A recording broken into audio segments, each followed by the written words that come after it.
continued. I'll give way to honourable gentleman. I thank the Minister for giving way, and I'm glad that he's saying that the Chancellor and Ministers are moving heaven and earth to help the good British people.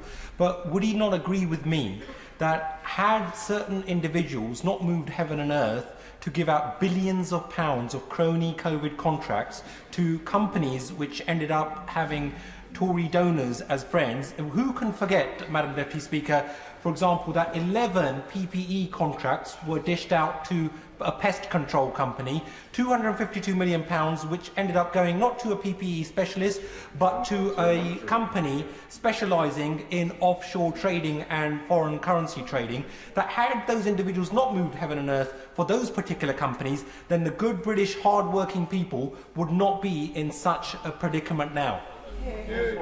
Well, I think it's very important to set out a number of facts about this situation, because this is subject to repeated misrepresentation. 97% of all PPE that was purchased by the government was fit for use. That's the first thing to say. The second thing to say is we obviously had to proceed at enormous speed, given the exigencies of the pandemic situation, to procure that PPE. And of course, the benches opposite were leading the charge on that.